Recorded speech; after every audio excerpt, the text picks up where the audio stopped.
এখন তো বিয়ের সিজন, তাই আমার ভিডিওতে এখন তোমরা মনে হয় বেশিরভাগ বিয়ের ভিডিওই দেখতে পাবে। বিয়ের অনেকগুলো ভ্লগ আপলোড করা হয়নি, আবার অনেকগুলো এখন আছে যে সামনেই কিন্তু বিয়ে। হ্যাঁ, সামনে এখন অনেকজনেরই স্পেশাল মানুষের বিয়ে আছে, তো সেগুলো তো পরে শেয়ার করব। আজকে এই ভিডিওটা আগে শেয়ার করি। তো সেই দিন দেখো আমার লুকটা কিছুটা আমি এরকম ভাবে রেখেছিলাম। আমাকে এরকম হেয়ারে তোমরা দেখতে পাবে না, যে আমি এরকম ফ্ল্যাট ভাবে রেখেছিলাম সেই দিন, বাট সবাই বলছিল যে বেশ ভালোই লাগছে। সেদিন আমি একটু মেকআপও করেছিলাম, বেশ ভালোই লাগছিল। আসলে মেকআপ আমি তেমন কমফোর্টেবল ফিল করি না, আমি জানি না কেন আমার ভালো লাগে না মেকআপ করতে। মানে মনে হয় যেন মেকআপ করার থেকে আমাকে নর্মালি ভালো লাগে, সেটা তোমরা কমেন্টেও আমাকে তাই লেখো। এই নর্মাল ভাবে থাকতে থাকতে কখন অনুষ্ঠান আসছে আর কি আসছে সেগুলো আমার লুক দেখে তো কিছু বোঝা যায় না। তাই ভাবলাম যে বিয়ের বা কোনো অনুষ্ঠান থাকলে এবার থেকে আমি একটু করে মেকআপ করব, ট্রাই করব। এরপরে আমরা বরযাত্রী বেরিয়ে যাই, মানে বরযাত্রী হয়ে আমরা বেরিয়ে যাই। তো এখানে হচ্ছে কোলবর বর সেজে বসেছিল। তারপরে আমরা 7 সমুদ্র 13 নদী পার, মানে নদী এখানে পার করে তারপরে আমরা গেছিলাম বউয়ের বাড়িতে। সেখানে গিয়ে এখন জামাই বরণ করা চলছিল। এরপরে হচ্ছে আমাকে একটা গোলাপ আর একটা ফ্রুটি দেওয়া হয়। তারপরে আমরা বসে যাই খেতে। আর খেতে বসে এখানে আমি গোলাপটা দিয়ে দেখছিলাম যে আমাকে মানায় কিনা। তো এখানে দিয়ে বেশ ভালো লাগছিল, বাট সত্যি কথা বলতে আমি এক্সট্রা কোনো ক্লিপ নিয়ে গেছিলাম না। আর তারপরে ফুল দিলে আমার লুকটা একটু ওভার লাগছিল, সেই জন্য আমি আর ফুলটা ওখানে দিইনি। আর তোমাদেরকে তো বলাই হয়নি যে আজকে কার বিয়ে। আসলে আজকে হচ্ছে আমার একটা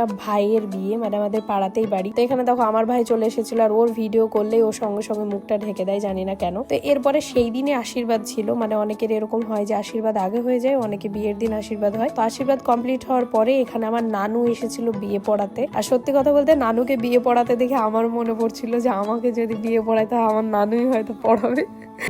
তুমি রাজি আছো? বিয়ে পড়ানো তো কমপ্লিট। এবার অনেকে ভাবতে পারো যে আমার নানু কেন বিয়ে পড়াচ্ছে। আসলে এই যে বউটা, সেটা হচ্ছে আমার আবার রিলেটিভ। মানে আমরা বরযাত্রী গেছিলাম ঠিক আছে, বাট আমাদের ইনভিটেশন কিন্তু দুই তরফ থেকেই ছিল। আমি এদিক থেকে গেছিলাম বরযাত্রী হিসেবে, আর ওইদিকে আমার নানু এসেছিল কনে পক্ষ হিসেবে। আর এখানে হচ্ছে ইমরান মামা হাই করে দিল। এখানে বিয়ের বাড়িতে সব দিক থেকে আমার রিলেটিভই ছিল, এই দিক থেকে ওই দিক থেকেও। তো যাই হোক, এইভাবেই গেল দিনটা। ভিডিওটা কেমন লাগলো অবশ্যই জানিও। তোমাদের সঙ্গে দেখা যাবে নেক্সট ভিডিওতে। ততক্ষণ সবাই সুস্থ থেকো, ভালো থেকো, টাটা।